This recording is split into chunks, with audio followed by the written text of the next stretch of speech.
Hello everyone, welcome to SIUK India webinar. Thank you for joining us today. We are now live with University of Durham. Today we have Bill, Regional Manager, South Asia, University of Durham with us. Bill works as a Regional Manager for Durham University, managing the marketing and recruitment portfolio for the university in South Asia. He has more than 13 years of experience in the international recruitment segment, and prior to joining Durham, he was working for London School of Economics. We welcome Mr. Bill, who will be sharing insights about studying at Durham as an international student. Now, Bill will let us know more about this special webinar session. Over to you, Bill. Thank you, and thank you for the kind introduction.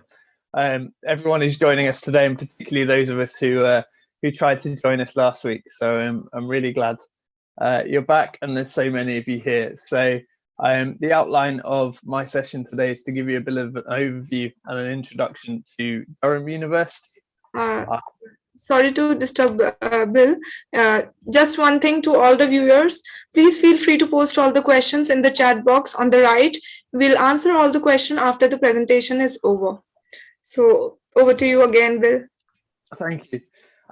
So obviously, I think all universities like to think we're all very unique and very special. But as a student, when it comes to the point of deciding between institutions, deciding where you're going to apply to, and then later on when you have your offers, thinking about where you want to make your firm and insurance choice. It's good to know kind of a bit more about the institution, what makes them stand out. And at Durham, the way we like to summarize that is we are a globally outstanding centre of teaching and research excellence, a collegiate community of extraordinary people, and a unique and historic setting. Durham is a university like no other. And hopefully over the course of the next half hour or so, I'll demonstrate those three assets to you. As you can see there, and I make no apologies, all the pictures are taken on glorious summer days, currently in the middle of January. It's quite a bit colder today, but the skies are still blue. The picture there is of Durham Castle. That's one of our 17 colleges, so students actually live within the colleges, and I'll come on to talk about that a bit more. And it really is quite an outstanding place to study and work. There's an overview of the city centre. So as you can see, it's a very green place. It's not a big city. It has a population of about 45,000 people, nearly half of which are students. So very much a student environment. You get to know a lot of people very quickly. You can get from one end of town to the other in about 30 to 40 minutes, and there's also bus travel available. Students ask often, is it a campus institution? It's not so much a campus. A campus is more traditionally defined as where everything is on one site. Durham University is spread across the city of Durham, but as I say, it's very easy to get around. It's not a big place. As you can see, the centre of the city is completely dominated by the cathedral, and that alongside Durham Castle is a UNESCO World Heritage Site. Those of you who've seen the first two Harry Potter films or Avengers Endgame might be more familiar with Durham Castle than you think. It was used as a filming location, and it's a stunning piece of architecture, and really nice to see on a daily basis. As I've said, it's a very green city, it's a very safe place, and we are situated in the northeast of England, so 3 hours on the train from London, about an hour 40 up to Edinburgh, and not too far from the likes of Manchester, Birmingham, Newcastle. The UK is not a particularly big place, particularly in comparison to India. So it's very easy if you've got friends or family in other parts of the country to travel and see them on weekends and during the vacation time as well. There's now rankings for absolutely everything, and I wouldn't say the most beautiful and historic universities should be the top ranking to consider, but it's certainly something to take into consideration something we're proud of, to be in a very traditional medieval, quintessentially British city. But alongside that, we have some really cutting edge, brand new facilities. Recently built a new 40 million teaching and learning centre, alongside a huge development of our sports facilities. Durham is the third oldest university in England, and it's very much a bone of contention between a few institutions as to within the UK. We are a proud member of the Russell Group, which is 24 UK universities who have a commitment to research, and you'll see that throughout our teaching, and I'll come on to talk about that a bit more. The only hesitation I would have in terms of, sometimes people would compare the Russell Group to the Ivy League. It's quite different in terms of the institutions can have quite different looks and feels, different areas of specialisation. So I would just be a bit hesitant in terms of that comparison, but they are some of the UK's most well-known, and all of them share that research commitment. In terms of our global reputation, so in QS this year, we sit 82nd in the world. In UK rankings this year, we sit between 5th and 8th, depending on the ranking. And QS also do individual subject rankings, and we're very proud that 16 of our departments have ranked in the top 100 for their particular subject. A recent exercise was undertaken to look at the quality of teaching, the Teaching Excellence Framework. The highest status that could be awarded was a gold, and we're very proud to have achieved that. It looks at a number of metrics concerning teaching. What value are you adding to students, student satisfaction with teaching, and we were very pleased to receive the highest award there. Our student community, as I said, is just over 20,000 students. Nearly a third of our students come from outside the UK, and that's also the same for our teaching faculty. So it's very much a global learning environment. We're not just teaching students how to undertake business in the UK, or how to work within finance or engineering. It's very much that global learning environment, preparing students to have careers all across the world. We have 25 different academic departments split across 4 faculties: arts and humanities, business, social sciences, and engineering and science. We offer over 200 different undergraduate programs and over 190 postgraduate programs. We also do quite a large number and have a really broad offering of combined honours programs. So that could be across liberal arts, where you're combining modules from 2 to 4 different arts and humanities subjects. Combined honours in social science also brings in the social sciences. And then within STEM, we have our natural sciences degrees, where again, you can take modules from a range of different natural sciences. There's a full list of all the subjects we offer. You'll see there are a couple of notable exemptions. We don't have medicine, and we also don't have anything by way of architecture or design. But apart from that, we have quite a broad offering. As I said, research really is at the heart of everything we do. Due to the pandemic, there was meant to be a more recent REF, the Research Excellence Framework, but that hasn't taken place, or the results of that have not come out yet. But what it looks at is it asks universities to provide examples of their research, and they're putting them into different categories, with the top being world leading, the second being internationally excellent, and 83% of our research fell into those top 2 categories. We say, and we're very proud to offer a research-led teaching experience, and that's kind of twofold. So in one way, what it means is that the academics and the faculty teaching you will be active researchers within the area they are teaching. So we're not asking professors to teach outside of their expertise. They're bringing their own knowledge, their own research to the classroom on a daily basis. And it's also research led in that from the second year of undergraduate programs, students very much have the opportunity to get involved in research. So across STEM, that might be supporting with projects within the labs, or across the humanities, it could be working with our manuscripts and within the libraries. But there's some really exciting opportunities for students there from quite an early stage within their studies to be actively involved in research. Our interdisciplinary research institutes are also a fantastic opportunity. Those bring together students and faculty from different areas to look at a common issue or theme. So somewhere like the Durham Energy Institute, not only would it have engineers, chemists, other scientists that you would expect to find, but also anthropologists, professors from sociology, perhaps also from the law department, looking at energy from different perspectives and bringing different knowledge.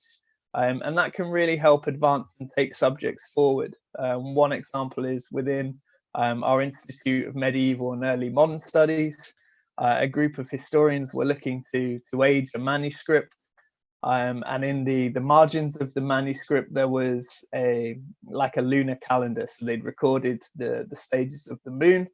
The historians were having quite a broad debate over quite a large time frame.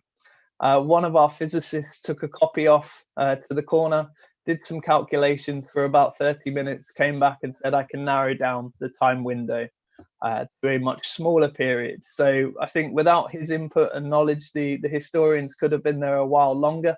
But it's a really good example of people bringing skills and their expertise to advance the common subject. Careers and employability are crucial to what we do. Students, and particularly international students, are paying premium fees and want to see results and go on to get the jobs and careers that they want to do afterwards. And that's something we really recognise as an institution, and something we're very supportive with. So from the second week of kind of term within a traditional year, we have employers here on campus hosting events, wanting to meet students, telling you about the sort of opportunities available within their companies, what grad schemes they offer. There's also the opportunity for students to use the career service for things like CV writing workshops, mock interview prep, group interviews. So there's a lot of opportunities there for students to get the most out of the career service long before they're coming up to their final year and looking to apply for jobs. During the pandemic, we still kept that going and offered nearly 1,500 online sessions for students to take part in. Recently, a few years ago now, we were the highest graduate recruitment rate of any UK university, and we're consistently in the top 10 for graduate prospects. Our students go on to do a really broad range of things. So I'm not too happy with the title of this slide. We have students who want to set up their own businesses, entrepreneurs. We have students looking to work for NGOs and within the charity sector. But we do have a number of students looking to go and work for large multinational blue chip companies.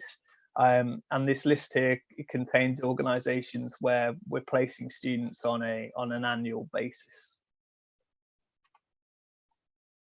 In terms of our entry requirements and what students should be looking to have to apply to Durham, you should see there typically standard 12. We take a number of state boards as well as the national boards. We're asking you to have an average, depending on the course, between 83 and 90% in your best 4 subjects. And there might be subject prerequisites as well. So for instance, if you wanted to come and do economics, we would ask you to have 89% in your best 4, including 89% in mathematics as well. Our A-level requirements vary from ABB to A star, A star, A.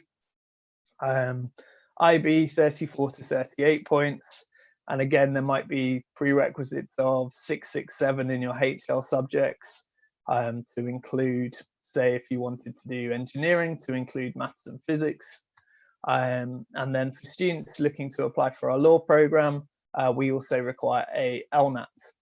In terms of English language requirements for undergraduates, we can take English at 80% from class 12, or otherwise it would be an IELTS with a score of 6.5, nothing below a 6. At a postgraduate level, typically we're asking for 60% and above from an Indian bachelor's degree. Our MBA programs do require applicants to have at least 3 years of managerial experience, and that's managerial rather than just work experience. So they need to be leading teams, have financial responsibility, and leading on projects as well. In terms of how you apply, undergraduates, you should be applying through UCAS. If those of you who are unfamiliar or just at the start of kind of your journey, through UCAS, you can apply to 5 courses. So typically students would select 5 different institutions, and then you upload your personal details, your scores to date, your predicted grade. So if you yet to finish, you're in class 12, your teachers would submit predicted grades of what they expect you to achieve, and also a teacher's reference.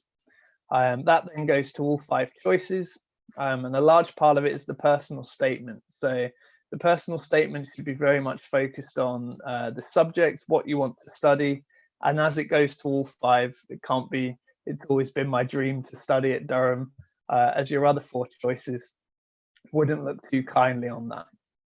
At Durham with the colleges, you can make a preference on the UCAS form for a college, or you can also at a later date make a preference. Postgraduates apply directly through the university website through our applicant portal. The colleges are something that really are quite distinct about Durham, and it can be quite a confusing term. Obviously, the 2 well-known collegiate institutions within England are Oxford and Cambridge, but within Oxford and Cambridge, you are studying within the college. At Durham, you study within the department, but the college is everything else. So every college contains students from each department. It's like a microcosm of the institution as a whole. So there isn't a law college or an engineering college. The colleges each have their own study spaces, libraries, gyms, social space as well. And what when I moved to Durham, they said, you really need to grasp the colleges and how they differ. My thinking was, is it where students sleep? Is it where they have their meals? How is it that different from my experience at a hall of residence or universities with dorms? And the real distinction that I found was, my experience was I knew the people on my corridor, people I shared a kitchen with, people on my course, and people I did sport with. And at the time, that felt a good number. The first Durham college I was shown around, it took us 20 minutes to go through a corridor in one of the smaller social spaces, because the students showing me around knew everyone. You get to know so many more people. You sit down and have your meals as a college, so you're meeting people, different people every day. They each have their own sports teams, so it's not just sport at a university level or drama at a university level. Everything is at a collegiate level, so the opportunities to participate and get involved in things are a lot more extensive, say, than a university that has 3 men's football teams. And if you're not good enough for those, then the opportunities are only what you create for yourself. At Durham, one of our colleges has men's football teams from the letter A all the way down to L. The L team aren't the most athletically gifted, but they're still able to play competitive fixtures every week against other college teams. So there really is something for everyone. And that goes across everything: arts, music, drama, volunteering. You are guaranteed first year accommodation as an undergraduate within one of our colleges. In the second year, students tend to move out and live with friends. And then if you like, in third year, you can make an application to move back into college. So it's a very supportive environment. There's also staff and some members of faculty within the colleges. They have mentor schemes, so you'll have someone who's checking in on you sort of every 6 to 8 weeks. Some of them have college parents, so when you first arrive, older students are there for things like, where can I get a SIM card? Will my hair straighteners blow up the plug socket? Little things you might not have considered. Where's good for Thai food, or to go for burgers or whatever. So there's a lot of support there, and they're a really nice environment to get to know people and to study in. In terms of scholarships, this year we've introduced a international scholarship that covers India and covers all programs apart from undergraduate law and postgraduate business, and that is of the amount of £5,000 for each year of study. So if you were coming to do a 3-year undergraduate program, that would be £15,000 worth of scholarship. Students don't need to submit any additional applications, particularly those of you in class 12. We know you have a very busy year ahead, so your application will be automatically assessed for the scholarship, and once you're made your offer, you'll soon be informed if you've been awarded that as well. And similarly for postgrads, you will be automatically assessed for the international scholarships. Study abroad and work placement are offered as part of nearly all of our degree programs. As you're coming from outside the UK, tend not to suggest students undertake a year abroad or in a study overseas. You're kind of meeting those requirements, experiencing a different culture, living and studying in one. But if you said, I particularly want to do a year in France or Germany, Canada, we have over 240 exchange agreements for students to study overseas. So that is there if you want it. But what's much more common for students coming from India is to undertake our placement year. So that would mean you do 2 years of study. Then in the second year, you start applying to placement providers. And that's companies who have opportunities for students to come and work for them for a year. Those are paid opportunities. The Career Service have extensive lists and contacts so you can see where to apply to. And then for that year, students pay a minimal fee to maintain their registration with the university, and they're able to go out and work for a year. There's a lot of benefits in that. There's research that shows a significant number of companies are employing graduates that were already known to them in some capacity, and often that's through things like placement years or summer internships. So getting that experience, having that knowledge of kind of working within a company is really beneficial when you graduate and you're then looking to find a job. So there's outside of study, there is plenty for students to do. We are the #1 team sport university. Our students do large amounts of volunteering.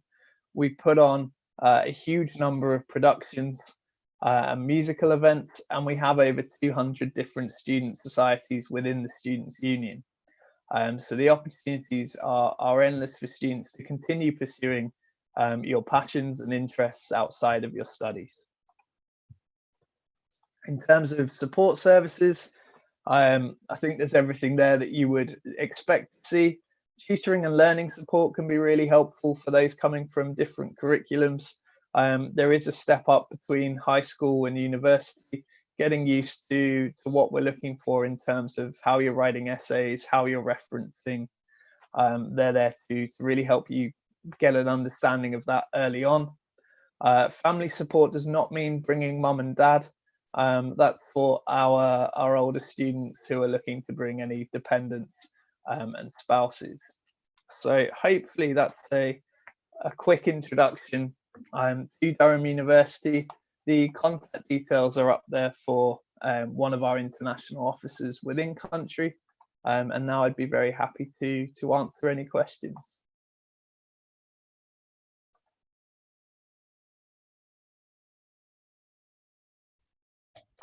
Thank you so much, Bill, for such a knowledgeable presentation. We are now moving towards the Q&A session. The first question Scholarship for UG courses in Durham University. Yeah, so as I mentioned, new for this year is our international student scholarships, and so that offers up to £5,000 of scholarship for each year of study, and it covers all undergraduate programs apart from our law degree. So outside of law, it covers all courses, and applicants would be automatically assessed for that scholarship and informed of the next steps. Thank you, Bill. The next question. Hi, I would like to pursue MSc Accounting and Finance. I am a commerce graduate from Delhi University with 52 marks and have 10 years of working experience with UK MNC. It's a bit more of a statement than a question, but I assume they're asking how their profile would fit. So it would probably be best if that student reaches out to me or my colleagues directly. We can give them a bit more personal guidance on their profile. The sort of standard entry for our master's programs is 60% in the bachelor's degree, but sometimes work experience can help fill a gap in terms of grades. And we understand also some institutions are particularly harsh at marking.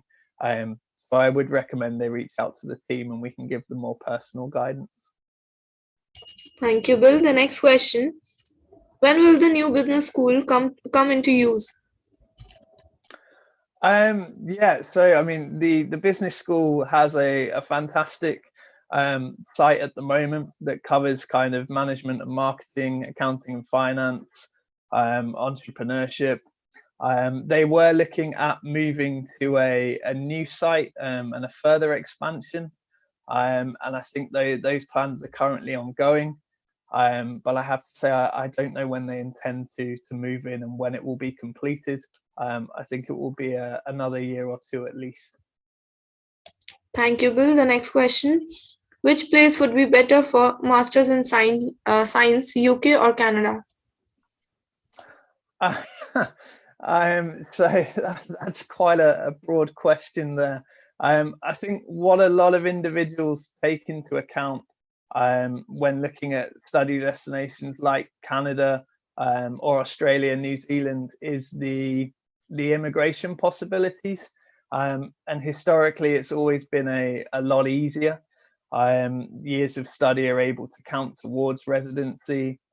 There's this kind of transfer over there onto different visas. Recently, the UK has significantly improved with the return of the post-study work visa.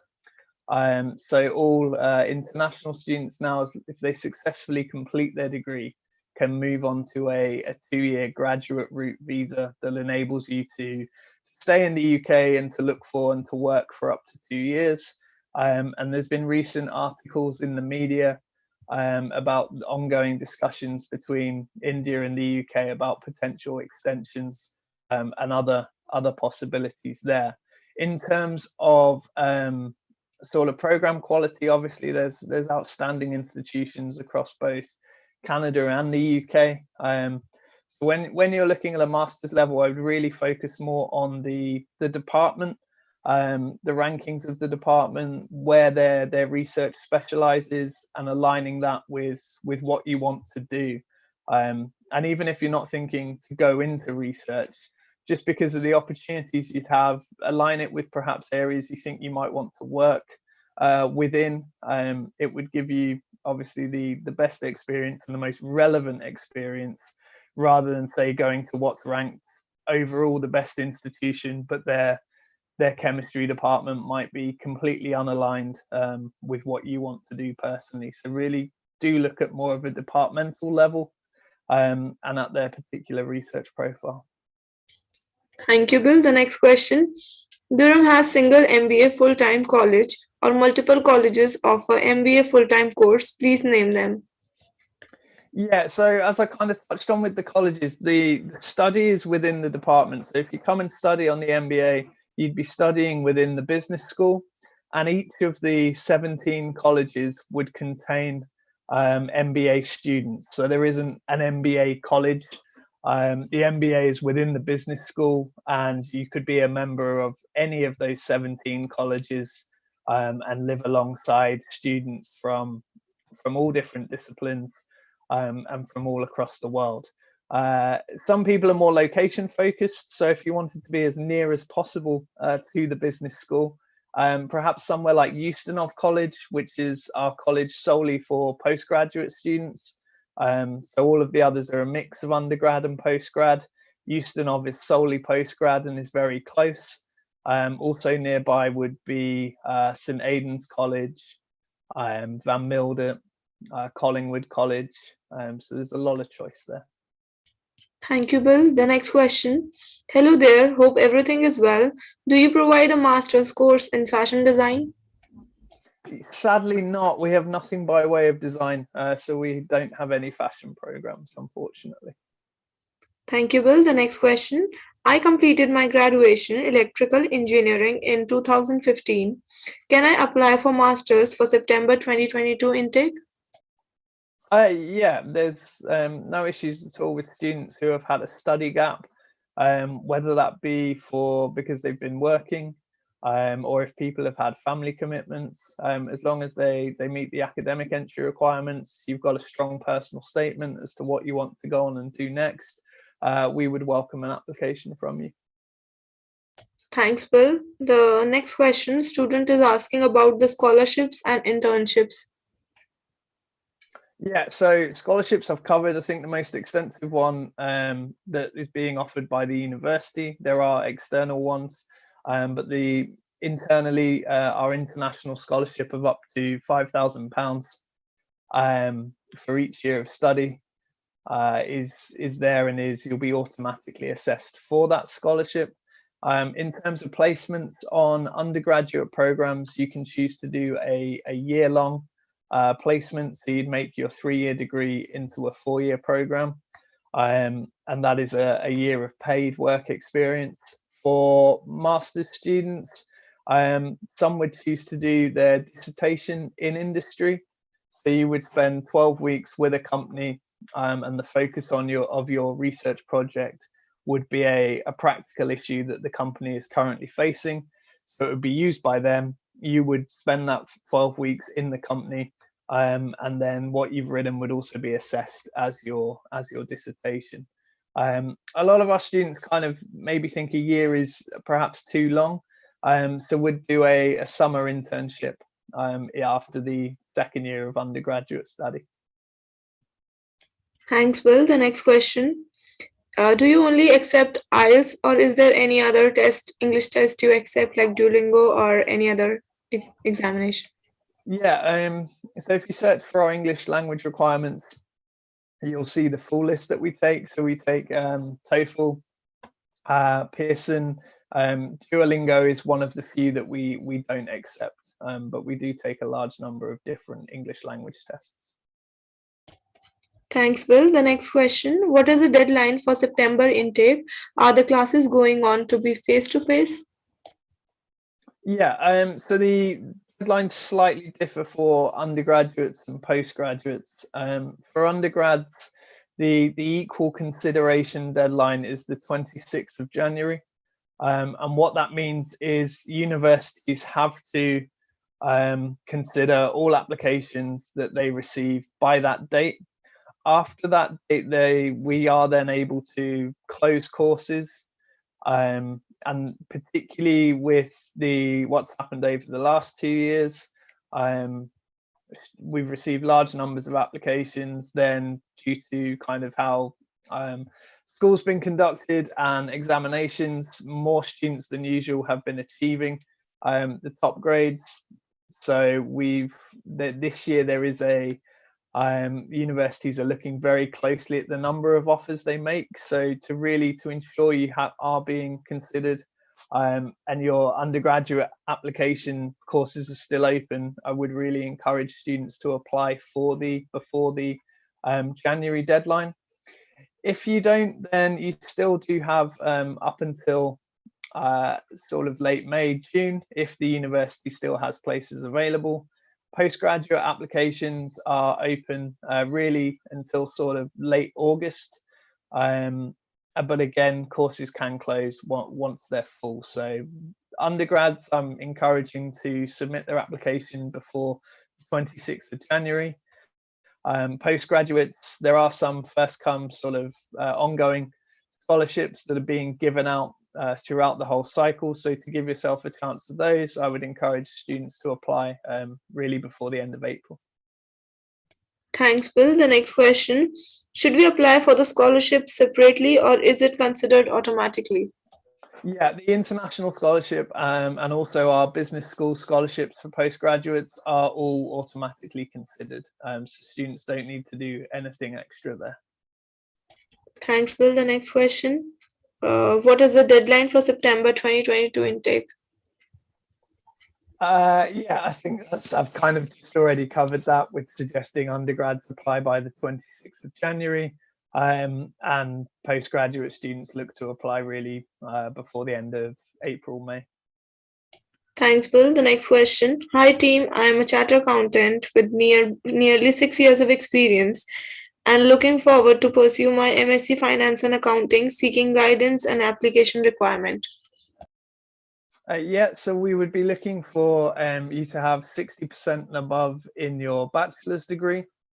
We have quite an extensive profile of MSc Finance courses with different modules and kind of looking at what particular area of finance you want to specialize in. So do have a look through those on our website. You can see how the modules differ, what their particular focus is on.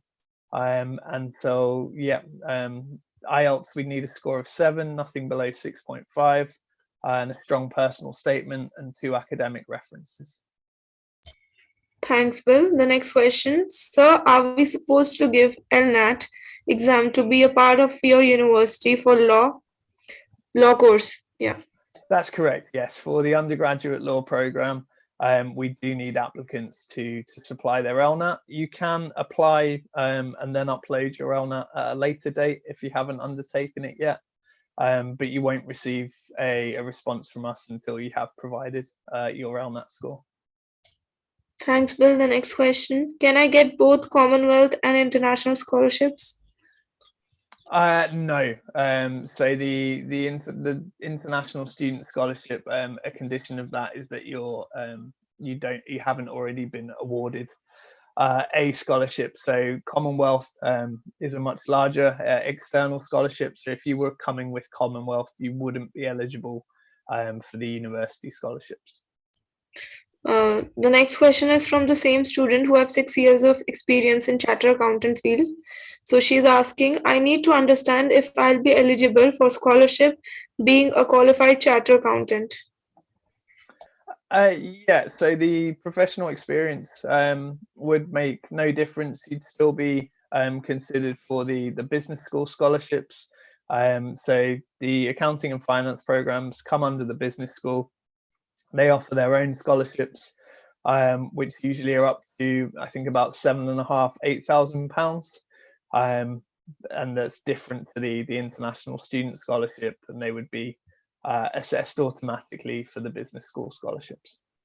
Yeah, so she have another question. She's asking, is there any possibility for the way out to get IELTS waiver for MSc Finance and Accounting? There are occasionally IELTS waivers if people are, say, working internationally, so and other conditions. They can, if they contact us directly and give us a bit more information about their circumstances and why they think they'd be eligible for an IELTS waiver, we can certainly consider that. Thanks, Bill. The next question. Should we have GMAT and IELTS mandatory for MBA from Durham Business School? I have 11 years of work experience and 4 years of managerial experience. Yeah, GMAT is not mandatory for the MBA or any of our business programs. I always think it's beneficial, particularly if you've got a good score. There is no harm in uploading your GMAT. You would need an IELTS score of 7 with nothing below 6.5. Thanks, Bill. The next question. Hi, I applied for September intake on December 15th, but still not received any further communication from the university, how long it will take university to reply? Yeah, there's nothing to be alarmed about. Yeah, we typically say 6 to 8 weeks, and obviously there was a 2.5 week closure over the winter holidays. So don't be concerned really until it's after that 8 week period, and feel free to reach out to us then, and we can chase that up for you. Thanks, Bill. The next question. Sir, I like to explore the world, so which course would you prefer? um, Interesting. To explore the world.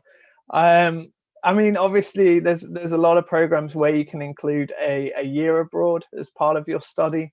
You can split that across 2 destinations, so you could do 6 months studying at an institution in one country, and then 6 months in another, and then use your vacation time to explore the world that way.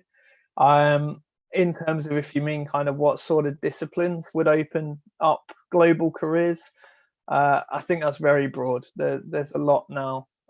Obviously, a lot of things are global across not just maybe things like international relations, but also across the business school. I mean, our archaeologists go all over the world. Nearly all of our departments are undertaking international research. So yeah, I don't think one course is any more global than another. It's just a case of making the most of the opportunity, and getting that global experience. Thanks, Bill. The next question. Do we get a teaching assistantship as a master's or PhD student in Durham University, sir, as part of our part-time job? The answer there is, for master's students, no. In the UK, a master's is a 1 year program, and we wouldn't really, typically, we wouldn't deem that for you to have enough experience to be teaching undergrads in any format. On the PhD programs, we do have a number of our PhD students are taking seminars and tutorials, so that is an option for part-time work. It's not guaranteed. It's very much based on you as an individual, your previous teaching experience. So yeah, it wouldn't be guaranteed, but there are opportunities there, and there's lots of different work opportunities. So there's jobs within the colleges, jobs working for the alumni office, for the international office, as well as a wealth of roles across kind of hospitality and retail within the city. Thanks, Bill. The next question. I would like to apply for PhD in museology next year, as I am in my final year currently. Do you have PhD course in museology for 2023 intake? Yeah, for PhD programs, so the way you should be looking for institutions is, firstly, having a PhD proposal, and typically that's kind of 2 to 4 sides. What your question's going to be, what research that's already out there are you looking to build upon, your question, kind of the techniques and methods you're going to undertake to complete that research. And then once you've got a sort of rough proposal, begin looking at faculty profiles. So go on to the relevant department's websites, look at their faculty, look at what sort of things they're researching, where their area of specialization is, and look for people aligned to what you want to study and do your doctorate in. And then reach out to them. So most universities are very forward with academic and staff's contact details. So you should be able to reach out directly, say, give them a bit of background, your proposal, and ask if that's something they're interested in supervising. It can often be the case, particularly when you're at the sort of start of that maybe there's work out there and research that's already been undertaken that you might not be familiar with. So you might think your question is, very new, and at the forefront of the field, but it might be the case that someone's already looked at something very similar. So the academic might come back and say, have you seen, this article, this piece of research? What you've proposed is interesting, but maybe you could take it forward in this way. So they might make suggestions there for changes.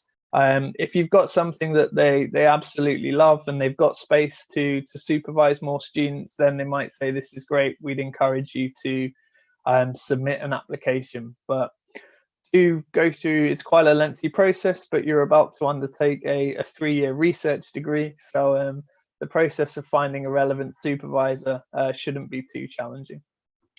Thanks, Bill. The next question. Can I avail scholarship of all expenses such as living, transportation, and tuition?